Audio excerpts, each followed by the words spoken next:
the first question is, what does INFJ stand for? I get this question a lot. The best place that you can find an answer, if you want to read along with what I'm going to tell you, is on my website, which is infjwoman.com/INFJ.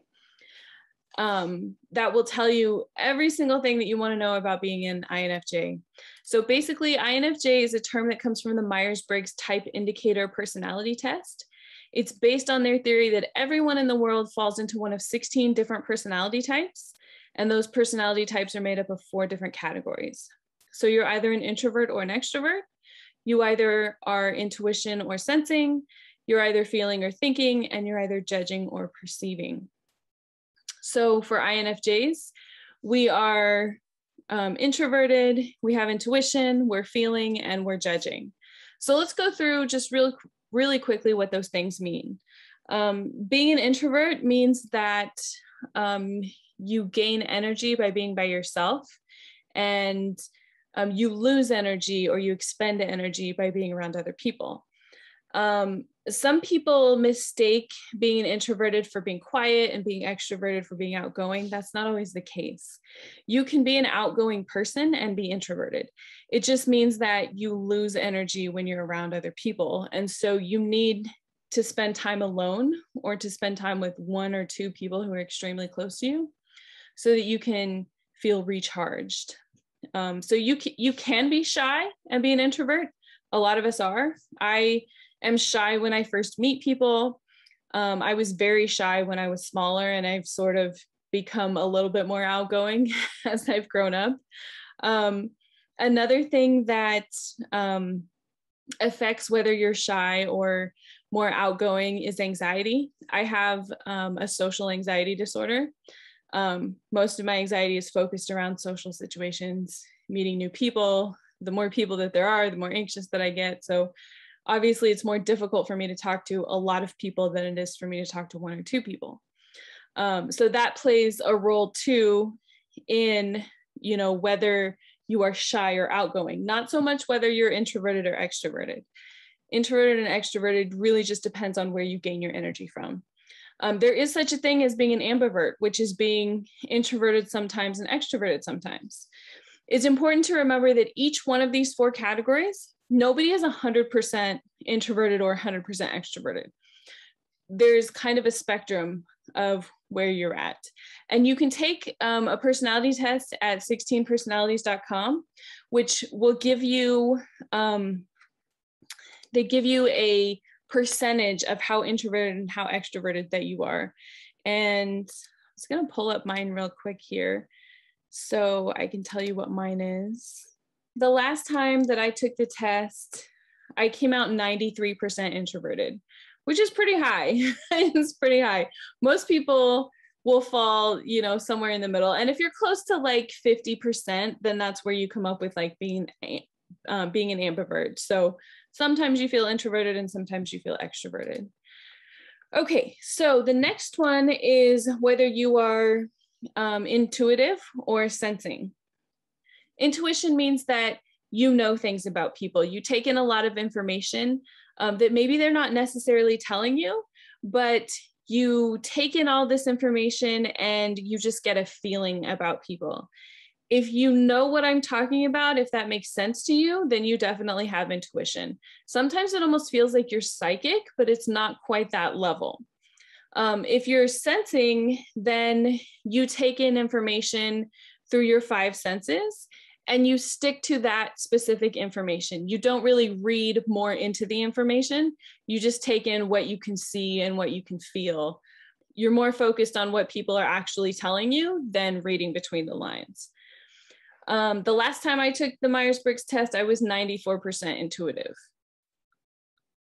So again, that's pretty high on intuition. Okay, the next one is you're either thinking or feeling. So this is how you make big decisions in your life. If you have a thinking personality, you look at facts and logic, you look at reason and rationale and what's the most logical thing to do, right? If you have a feeling personality, you make decisions based on your gut feeling. Almost based on your intuition as well. You take that into account and you say, okay, what feels like the right thing to do? Maybe you look at the facts and logic as well, because INFJs do consider facts and logic, but when it comes down to making a big decision, we don't necessarily stick to facts and logic. We stick to how we feel. In the end, we're going to go with, does this feel like the right thing to do? When I moved to Boston, I was living in the Midwest, and I was looking at moving to several different cities. And Boston has a very high cost of living, one of the highest costs of rent in the United States. It's usually second or third. There's tons of traffic, so lots of people here. There was just a whole list of things that was like, this is not a good idea. And when it came down to it, I was like, it just feels like the right thing to do. And I can usually tell people who have a thinking personality versus a feeling personality, because when I say it just feels like the right thing to do, like it felt like I knew it was what I was supposed to do, people who are feelers are like, yeah, I understand that. I've made big decisions like that before. And people who have a thinking personality are like, that doesn't make any sense. Like, you're totally crazy. Why wouldn't you go with what was most logical? So if you have a feeling personality, you've probably made big decisions that are like, I don't know why, it just feels like the right thing to do. It doesn't make sense. It doesn't make logical sense, but I just know this is what I'm supposed to do. My test came out 81% feeling. And like I said, INFJs are one of the rare personality types where we consider facts and logic and feeling. But generally, when we're talking about big decisions, we'll go with our feeling, with our gut feeling, and with our intuition. Okay, so then the last one is either judging or perceiving. 16 Personalities calls it prospecting. Judging doesn't mean that you are judgmental, so make sure that you don't get that mistaken. It's not a negative thing. It's really just how you make decisions and how your life is organized. So people who have a judging personality are very planned and orderly. We like to have things figured out. We like to consider all the options, but then we want to narrow it down to one thing. We're also very focused and driven on that one thing, right? Because we know exactly what we want and we're going to go get it. We're generally more organized. So our life isn't really messy on the outside. Our desk is going to be organized. Our room or our house is probably pretty organized most of the time. People who are perceiving they tend to be a little bit messier. They like to keep their options open. They don't want to have things narrowed down to one thing. They want to have all of the options. They tend to have a little bit more trouble focusing, but then they also have a lot more ideas, and they're a lot more creative. When I took the test, I was 65% judging. So I'm a little bit closer to the middle on judging versus perceiving. And sometimes I question whether I'm an INFP versus an INFJ. So when I took the test and it came up 65% judging, I was like, okay, that makes sense. That means that 65% of the time I'm using the judging function. And then there's still like 35% of the time where I lean more towards perceiving, to where, there are times when I like to keep my options open, or I want to play around with ideas. But then ultimately, I usually narrow it down to one thing. The 16 Personality Types website adds one more thing, which sometimes you'll see people talk about being an INFJ-T or an INFJ-A.